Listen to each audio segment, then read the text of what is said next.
아비멜렉이 자기의 친구 아우삭과 군대 장관 비골과 더불어 이삭을 찾아가서 화친하는 그 내용이 나옵니다. 아비멜렉 왕의 입장에서는 이삭은 어떤 사람일까요? 뿌리도 없는 사람이고 근본도 없는 사람이며 이름 모를 이방인이었다는 거예요.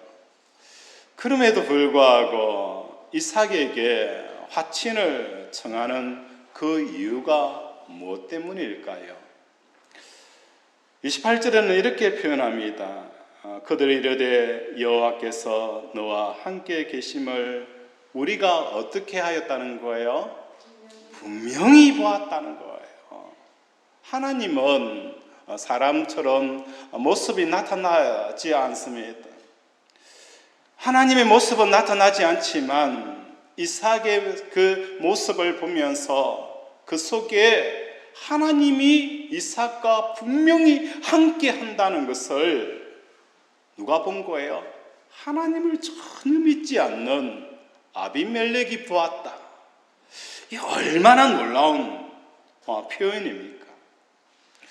그러면 도대체 아비멜렉 왕이 여호와께서 이삭과 함께 계심을 어떤 점을 보았기 때문에 분명히 보았다라고 말하고 있을까? 우리는 이런 추정을 해봅니다. 12절과 16절 사이에 보면 이삭이 그 땅에서 농사하여 그 해에 100배나 얻었고 라고 말씀합니다.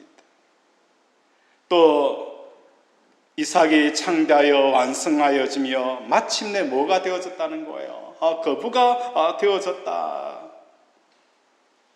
계속하여서 양과 소떼를 이루고 종이 심이 많았으므로 이런 모습을 보면서 아비멜렉 왕이 이삭에게 찾아와서 우리와 화친하자. 하나님께서 함께하는 그 증거를 분명한 증거를 보았다라고 우리는 이렇게 생각을 해가지고 왔습니다.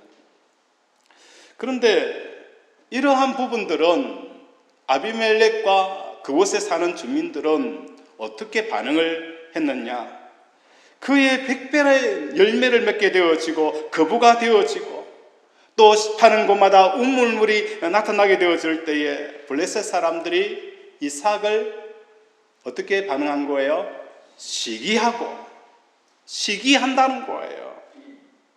또 그들의 그 모든 사업장, 다시 말해서 파는 우물물마다 어떻게 해요?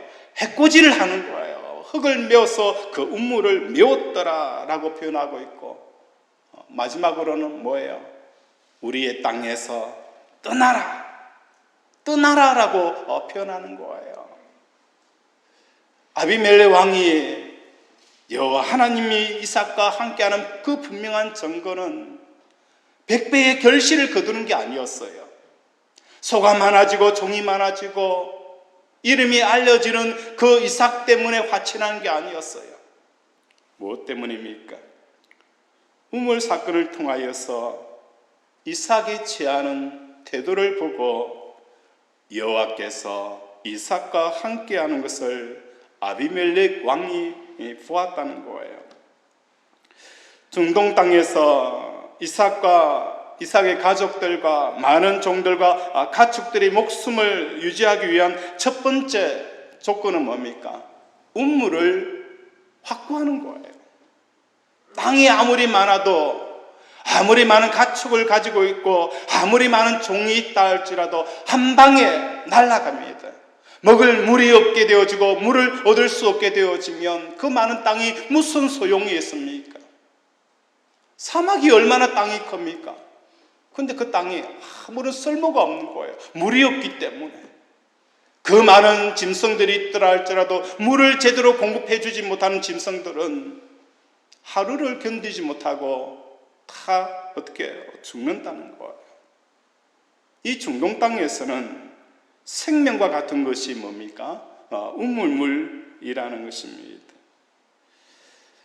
그런데 이삭의 우물을 파게 되어지니까 그것을 메꾸고 또 판입감 메꾸고 이제는 심지어 이곳을 떠나가라라고 말하는 거예요. 그런데 이삭의 태도는 뭡니까? 자기의 생명 같았던 그 우물물을 빼앗고 해코지하고 이곳에서 추방하더라도 이삭은 그것에 대해서 전혀 반응하지 아니하고 다른 곳으로 옮겼고 그곳에서 또 우물물을 파고 옮기라고 하면 또 그곳에 옮겨서 우물물을 팔아보면서 파는 것을 보면서 아비멜렉이 이게 뭐지? 이게 뭐지? 오히려 아비멜렉이 멘붕이 오게 되어진 거예요. 만약에 내가 이삭이었더라면 전쟁을 하고 피떠지게 싸우고 뭔가 액션을 취하였을 텐데 이삭은 어떻게 해요? 우물물을 메꿀 때마다 다른 곳으로 옮겨가고 또 옮겨가는 그 이삭을 바라보면서 아비멜렉이 멘붕이 온 거예요. 이게 뭐지?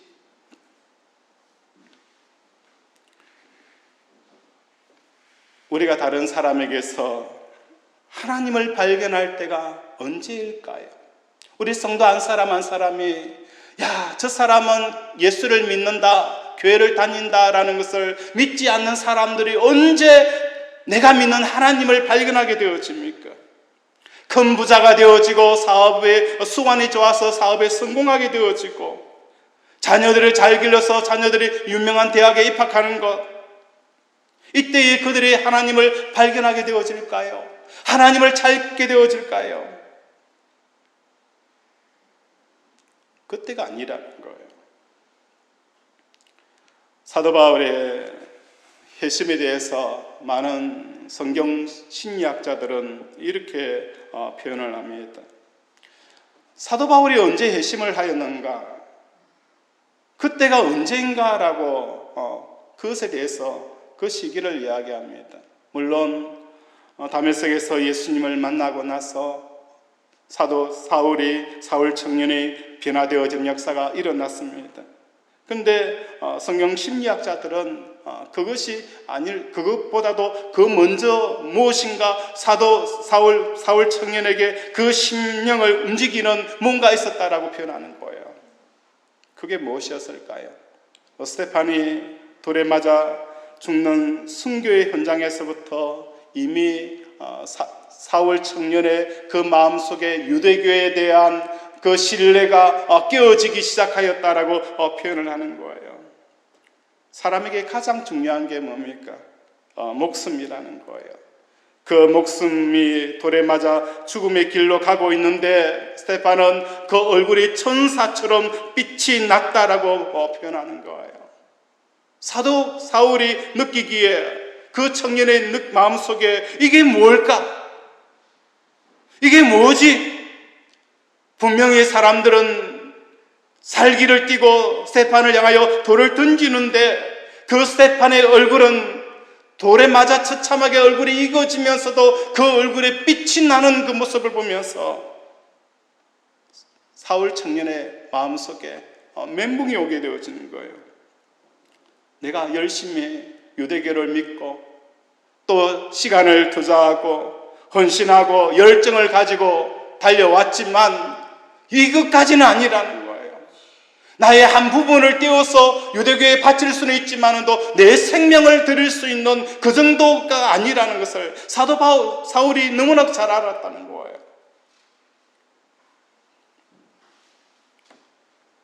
어떨 때에 사람들은 하나님을 만나게 되어질까요? 이 세상 사람들이 가장 소중하게 생각하는 가치들이 있습니다. 그 가치들을 상실하고 있는데도 평강이 깨어지지 않을 때에 그 소중한 가치들이 없는데도 기뻐하고 행복을 유지하는 그 마음을 바라보면서 사람들은 무엇을 하는 거예요? 우리와 함께 하시는 그 하나님을 분명히 보게 되어지는 역사가 일어나게 되어지는 거예요. 아비멜렉은 이삭, 너 전동 땅에서 우물이라는 것이 얼마나 치명적이고 중요하다는 것을 알고 있지 않느냐?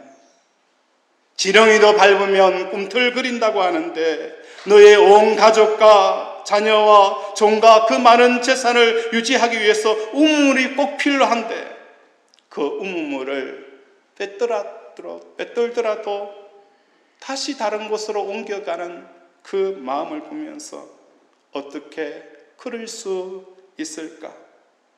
여기서 아비멜렉은 소름이 끼쳤다는 것을 우리에게 보여주는 것입니다. 이삭 한 사람 마음속에 세상을 이기고 있는 힘을 아비멜렉이 보았다는 것입니다. 아비멜렉은 이삭 속에서 이 세상을 이기고 있는 그 일을 보았기 때문에 하나님께서 너와 함께 분명히 있음을 내가 보았다라고 표현하는 거예요. 저 사람은 왜 저럴 수 있을까? 어떻게 저럴 수 있을까?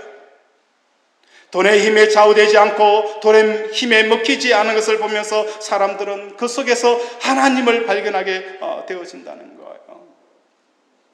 그런데 우리가 주의할 것은 여기서 이삭의 위대성을 찾으려고 하는 것이 아닙니다. 이삭이 어떻게 세상을 이길 수 있는 힘이 나올 수 있었을까요? 단순한 지식과 암으로 얻을 수 없는 그 행동을 이삭이 하는 것입니다. 오늘도 우리는 이 땅을 살아가면서 우리의 생존과 같았던 그 생명들을 세상이 요구하고 사람들이 요구할 때가 있습니다. 그때에 우리가 그것을 향하여서 떠나갈 수 있었던 그 길은 단순한 하나님의 아는 그 지식 갖고 알므로서 나올 수 없는 그 행동들이라는 것을 우리는 알아야 되는 것입니다. 창세기 15장 1절에 보면 하나님께서 아브라함에게 이렇게 말씀하였습니다. 두려워하지 말라. 나는 내 방패여 너의 지극히 큰 상급이라 라고 말씀하였습니다. 방패라는 것은 무엇을 말하는 것입니까? 내 삶 가운데서 혼돈이 덮여오게 되어지고 공허함이 덮여오고 흑암이 덮여있고 기쁨에 빠지게 되어지는 위험으로부터 우리를 지켜주는 게 뭐예요? 방패라는 거예요.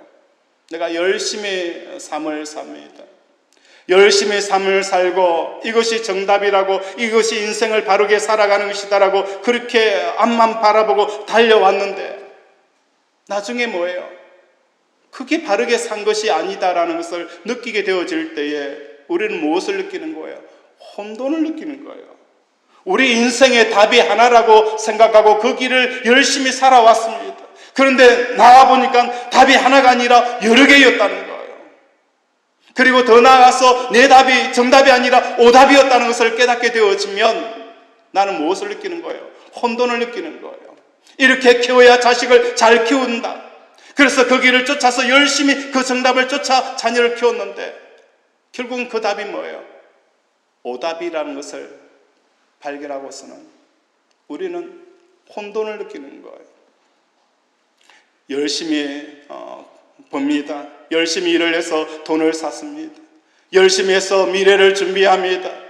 그것이 나의 영혼과 나의 삶을 위해서 준비할 수 있는 그 모든 것이라고 하였는데 나중에 보니까 마치 물처럼 빠져가 버리는 것을 보면서 우리는 무엇을 느끼는 거예요? 공허함을 느끼게 되어진다는 거예요.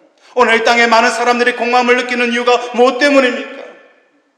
이것이 나의 양식이다라고 생각하여서 열심히 양식을 모았습니다. 창고가 2개, 3개, 4개 쌓았습니다.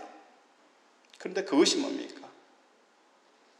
우리에게 생명을 주지 못하는 양식이다라고 하나님께서 말씀하는 거예요.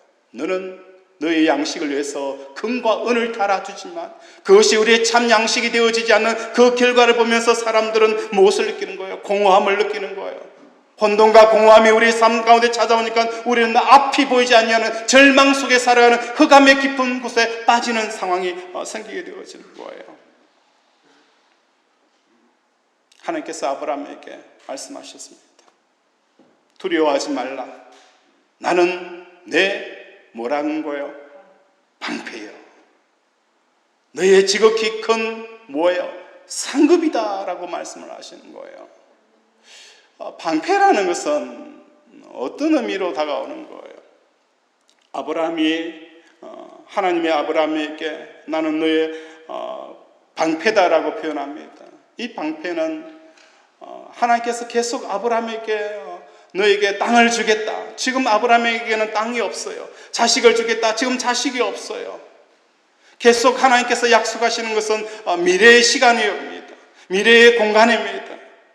그런데 방패라는 것은 미래의 방패의 의미는 나에게 의미가 없다는 거예요. 방패는 뭡니까?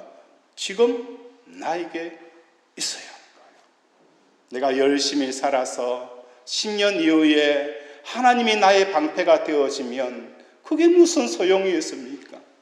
지금 오늘도 내가 삶을 살아가면서 전쟁터 같은 삶을 살아가면서 수없이 많은 독화살이 나를 쏩니다. 남편이 독화살을 쏴고 자녀들이 독화살을 쏴고 주위의 사람들을, 내가 믿었던 사람들이 나에게 독화살을 쏩니다. 내 심장은 찢어지고 독이 물어서 완전히 폐허가 되어져 있는데 10년 이후에 하나님이 나의 방패가 되어지는 게 무슨 의미가 있습니까?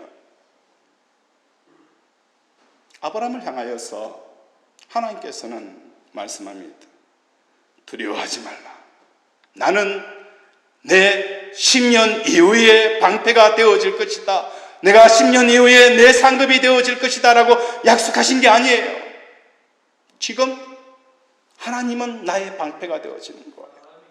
모든 화전으로부터, 모든 절망으로부터, 혼돈과 무질서와 공과 나에게 깊은 수렁 가운데 빠지는 그 나에게 지금 뭐가 되어지는 거예요? 방패가 되어지는 것을 우리에게 말씀하고 있다는 거예요. 근데 우리는 10년 이후에 내가 열심히 살아서 사업을 잘해서 그 사업의 방패가 되어질 것이다. 그렇게 생각하고 신앙생활하니까 다 가슴이 처참하게 찢어지는 거예요. 상처로 얼룩져 있는 거예요. 예수 믿어도 세상을 이기지 못하고 세상에 질질질 끌려가는 삶을 살아가며 자기 육신에 질질 끌려가는 삶을 살아가게 되어지는 거예요. 자식이 방패일 경우 어떻습니까? 내 자식이 잘 될 때에 내 인생에 방패가 되지 않습니까?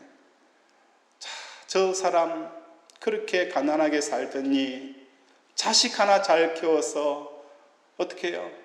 자식 하나 잘 키웠다. 그 이야기를 듣는 순간 평생 그렇게 힘들었던 어머니가 그 체면이 서는 거예요. 동네에서 체면이 서는 거예요. 체면의 방패가 되어지는 거예요. 자랑의 방패가 되어지고 자부심이 무럭무럭 자랄 수 있는 그 방패 역할들을 하게 되어지는 거예요. 하나님도 마찬가지인 거예요. 우리의 방패가 되어지는 거예요. 내 뿔을 높이 높이 드시는 그 하나님을 지금 경험하는 저와 여러분이 되어지기를 원합니다. 나의 위로가 되시는 하나님, 10년 이후에 나의 위로가 아니라 지금 이 순간 어떤 화정과 어떤 홍동과 공허와 깊은 가운데서도 나에게 뭐가 되어지는 거예요? 방패가 되어지는 역사가 일어나기를 원합니다. 자식이 무슨 이야기를 하더라도, 남편이 내 마음을 찢어놓는 이야기를 하더라도 하나님은 나의 방패가 되어져서 그 모든 화전들을 막는 역사가 일어나기를 주님의 이름으로 축원을 드립니다. 상급이라는 것은 무엇을 말하는 것일까요? 10년 이후에 주어지는 상급 아닙니다. 하나님께서 아브라함에게 별처럼 많고 티끌처럼 많은 자손을 상급을 주겠다라고 하시지만 그 이면의 내용 속에는 하나님께서 이렇게 말씀합니다. 내가 너를 통하여서 네 자손을 별처럼 많게 하고 티끌처럼 많게 하여 그 자손들에게 땅을 줄 것이다. 그러나 너의 상급은 나다. 그러나 너의 상급은 뭐예요? 나다 라고 말씀하는 거예요. 지금 아브라함은 땅 한 평이 없어서 땅 한 편이 없어서 자기 아내 사례가 죽었을 때도 막벨라 그 하늘을 돈을 주고 사는 형편이었어요. 땅이 많아지는 미래가 그 미래의 순간에 아브라함의 상급이 되어진 게 아니에요. 지금 땅 한 평 없어도 일평생 살아왔는데 내가 집 한 채 버는 게 없어도 땅 한 평 없어서 퇴직하더라도 어떻게 해요? 하나님은 나의 상급인 거예요. 이 땅보다도 더 큰 뭡니까? 상급이 되어지는 역사가 일어나는 게 뭐예요? 하나님은 나의 상급인 거예요. 수없이 많은 수천 평의 땅을 보면서 우리는 뭡니까? 마음의 뿌듯함을 느끼지 않습니까? 내가 열심히 살아서 이 땅을 사고 저 땅을 샀는데 그 뿌듯함을 느끼는 것처럼 하나님은 나의 상급이라는 것은 그 뿌듯함보다도 어떻게 해요? 더 큰 뿌듯함을 느끼게 하는 게 뭡니까? 여호와는 나의 상급이라는 거예요. 아브라함이 본토, 친척, 아비 집을 떠날 때에 아브라함에게 있어서는 상급이 무엇이었습니까? 본토, 친척, 아비 집을 가볍게 여길 수 있는 상황, 그것을 쉽게 떠나올 수 있을 정도로 하나님이 뭐가 되어진 거예요? 상급이 되어진 거예요. 우리가 식사를 할 때에 친구가 이렇게 이야기합니다. 점심에 우리 짜장면 먹으러 가자, 짬뽕 먹으러 가자라고 하는데 또 다른 친구가 호텔에 뷔페에 최고급 요리를 준비했으니까 그곳으로 가자라고 이야기하면 짜장면 먹으러 갈 사람이 있겠어요? 최고급 요리를 먹으러 가겠어요? 어느 곳으로 가겠습니까? 최고급 요리를 먹는 곳으로 가지 않습니까? 본토, 친척, 아비 집을 버리는 것이 너무 어렵습니다. 그럼에도 불구하고 하나님의 영광이 아브라함에게 나타나게 되어지니까 그 영광과 본토 친척을 버리는 것이 너무나도 가볍게 여겨지는 거예요. 아브라함에게 땅 한 평 없었어요. 그런데 하나님의 상급이 되어지니까 땅 한 평 없는 그 삶도 가볍게 여기는 거예요. 자식이랑 이삭밖에 없었어요. 그런데 수없이 많은 그 별과 같은 자식들도 하나님의 상급이 되어지니까 그 수없이 많은 별들, 그 자식이 되어지는 것도 뭡니까? 아브라함에게는 가볍게 여겨지는 그것이 뭡니까? 우리 하나님께서 우리를 예비하신 이 놀라운 상급이라는 것을 깨닫는 저와 여러분이 되어지길 원합니다.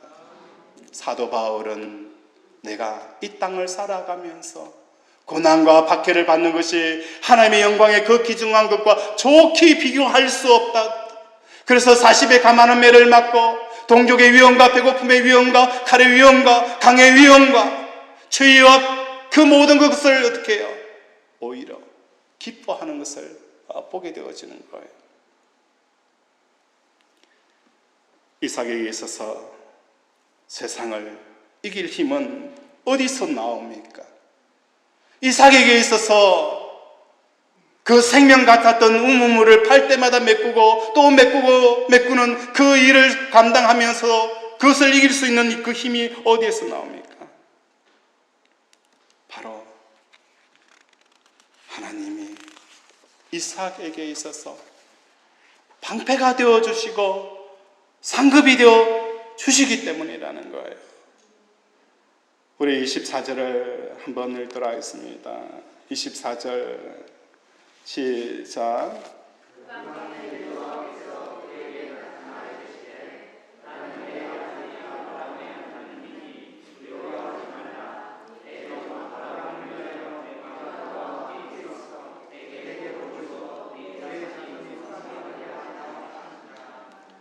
그 밤에 여호와께서 그에게 나타나 이르시되 라고 말씀하는 거예요. 아비멜렉을 통해서 우물물이 생명 같은 우물물이 빼앗기며 한마디도 하지 못하고 또 다른 곳으로 옮겨가는 삶, 그 삶을 반복해가는 이삭에게 얼마나 많은 두려움이 엄습해 옵니까? 내 자녀에 대한 두려움, 나는 어떻게 살아도 괜찮은데 이 자녀들은, 그리고 이 종들과 이 모든 짐승들은 그 두려움이 엄습하여 있었던 그 이삭에게 하나님께서 어떻게 해요? 찾아오셔서 내 아버지 아브라함의 하나님이니, 나는 내 아버지 아브라함의 하나님이니 뭘 하는 거예요? 두려워하지 말라. 이삭의 마음이 아비멜렉 왕이 보았을 때는 세상을 이긴 사람처럼 보였지만 속은 어떻게 해요? 문드러져 가는 거예요. 두려움에 사로잡히는 거예요. 그 두려움에 사로잡혀 있는 이삭의 하나님께서 이삭의 마음을 보시고 찾아오시는 거예요. 두려워하지 말라. 아브라함에게 준 복, 방패가 되어주며 상급이 되어주겠다라는 이 말씀을 아브라함에게 하게 되어지는 거예요. 오늘날 우리들이 세상을 살아가면서 이 두려워하는 마음 입 밖에 끄집어낼 수도 없잖아요. 아내에게 찾아가서 우리를 어떻게 하면 돼? 어떻게 가장이 되어져서 이 두려움과 이 걱정과 염려를 아내에게 말하면 아내가 어떻게 해요? 어쩔 줄 몰라 하는 거예요. 자녀들이 어떻게 두려워하는 거예요. 남자라는 이유 때문에, 말 못하는 가장이기 때문에 말 못하고 그 세상의 무게를 견뎌가는 그 아버지, 말을 끄집어낼 수 없는 이 소리, 마음의 신음소리를 내는 이 이삭의 소리를 누가 듣는 거예요? 하나님이 듣고 찾아오시는 것을 볼 수가 있는 거예요. 신음소리는 사람들이 주의를 하지 않습니다. 신음소리는 사람들이 그냥 흘려버리는 거예요. 저희 어머니가 아프다라고 하더라도 저는 그냥 아야 하면은 엄마 어디 아파? 그래서 병원을 모시고 갑니다. 그런데 그냥 아야 하는 그 신음소리는 제가 놓쳐버리는 거예요. 놓쳐버릴 뿐만 아니라 잘 들으려고 하지 않습니다. 늘 아픈 소리를 하니까 아프니까 그냥 그 신음소리는 주의 깊게 여기지 않는 거예요. 사람들마다 신음소리를 내요. 남편의 신음소리를 아내는 안 들으려고 합니다. 아내의 신음소리를 남편이 안 들으려고 합니다. 자식의 신음소리를 부모가 듣지 않습니다. 부모의 신음소리를 자녀가 듣지 않는 거예요. 종업원들의 신음소리를 어느가 듣지 않습니다. 백성의 신음소리를 정치가들이 듣지 않습니다. 그래서 사람들은 높은 곳에 가서 내가 아프다, 내가 너무 아프다, 그 소리를 어떻게 해요? 거리에 나가서 소리치는 거예요. 내가 너무 힘들다, 내가 너무 고통스럽다, 내 아픔을 좀 알아달라고 우리는 소리를 치는 거예요. 그래서 데모하기도 하고 다리 위에 올라가서 여러 가지 행위들을 하고, 어떤 경우는 휘발유 얹어서 자기를 자살하는 그런 사람들을 보게 되어지는 거예요. 왜? 내 신음소리에 귀를 기울이지 않는다는 거예요. 그래서 우리는 더 큰 소리를 내어서 우리의 아픔의 이야기를 합니다. 하나님께서는 이삭의 그 신음소리를 들으시는 하나님이십니다. 그 신음소리를 듣고 하나님께서 이삭에게 나타나니까, 이삭은 뭡니까? 그 우물물, 생명 같았던 그 우물물이 가볍게 여겨지는 역사가 일어나는 거예요. 살고 죽는 것이 중요하지 않다는 것, 하나님을 사랑하고 하나님을 만나고 하나님을 체험하게 되어지니까 살고 죽는 것이 중요하지 않다는 것을 체험하게 되어진 거예요. 이런 은혜가 우리 사랑하는 권속들의 삶 가운데 있기를 원합니다. 주만 바라볼지다. 이 찬양을 부르면서 우리가 또 하나님의 은혜를 묵상하고 또 나눠보도록 하겠습니다. 주만 바라볼지다. 한번 찬양하겠습니다.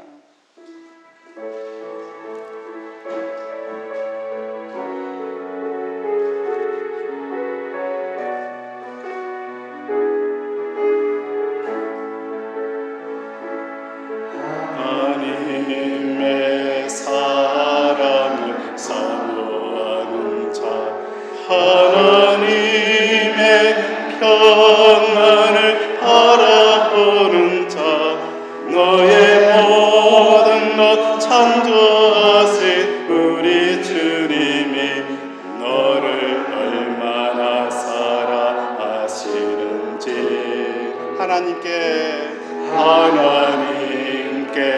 찬양과 경배하는 자, 하나님의 선하심을 닮아가는 자, 너의 모든 것 창조하신 우리 주님이 너를 얼마나 사모하셨니.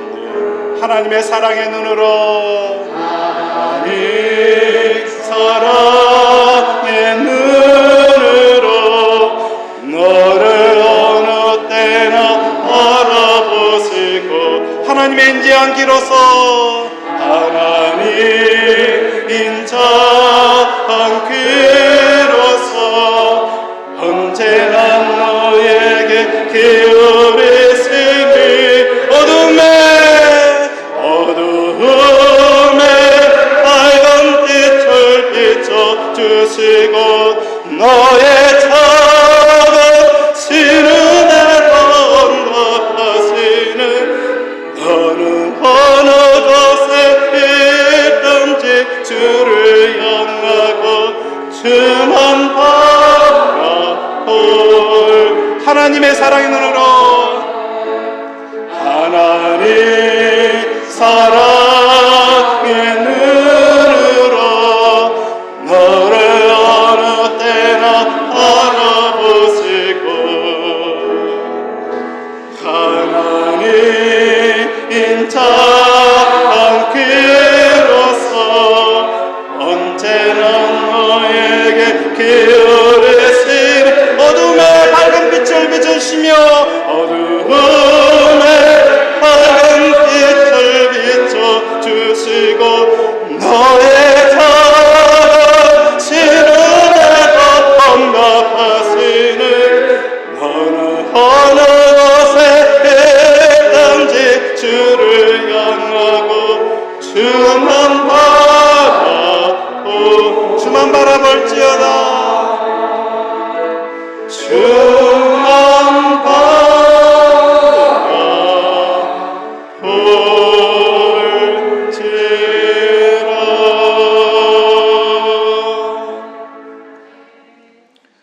시편 144편 2절에 보면, 여호와는 나의 사랑이시여 나의 요새시여 나의 산성이시여 나를 건지시는 이시여 나의 방패시니 내가 그에게 피하였고 라고 말씀하는 거예요.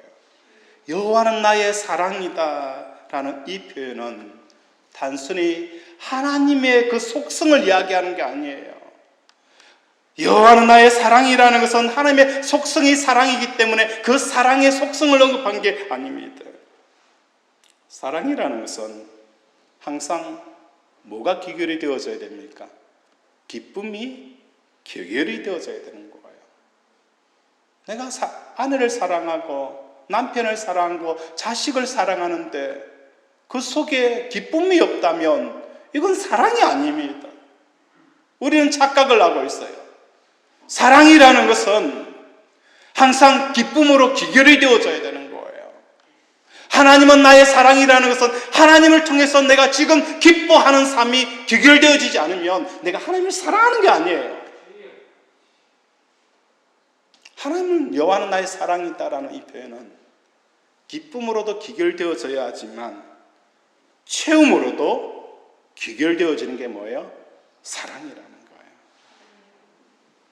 우물물이 없어도 그 이상의 체험이 일어나는 게 여호와는 나의 사랑이시라. 이 고백하는 자들의 고백인 거예요. 이 여호와는 나의 사랑이시다라는 고백은 우물이 없더라도 그 우물 이상의 몇백 배, 몇천 배로 체험을 받는 그 상황이 지금 일어나는 게 뭡니까? 여호와는 나의 사랑이다라고 고백하는 자의 상태라는 거예요.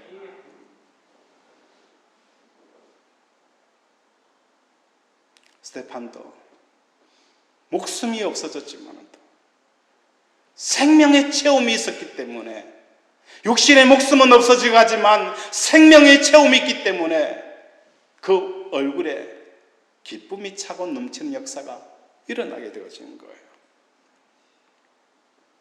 오늘 우리 사랑하는 권속들의 삶 가운데 우리의 신음소리도 응답하시는 그 하나님에게 나아가는 저와 여러분이 되어지길 원합니다. 여호와 하나님은 나의 사랑에, 여호와 하나님은 나의 사랑이시라. 오늘도 우물물과 우리의 사업과 자녀와 우리의 삶 가운데서 그 모든 것을 넉넉히 넘고 채우는 그 체험과 기쁨의 역사들이 일어나기를 주님의 이름으로 축원을 드립니다. 말씀을 생각하면서 함께 기도하겠습니다. 하나님, 우리를 불쌍히 여겨주시옵시고 정말 생명 같았던 우물물이 빼앗기는 그 고통, 또 세상을 살아가면서 누구에게도 이야기할 수 없는 내 마음속에 토해내는 이 신음소리, 누구도 돌아보지 않는 이 신음소리도 응답하시는 하나님, 그것을 통해서 하나님이 지금 나의 상급이 되어주시고 하나님이 지금 나의 방패가 되어주시는 이 하나님을 우리가 만나게 해달라고 이 시간 주여 한번 부르면서 기도합니다.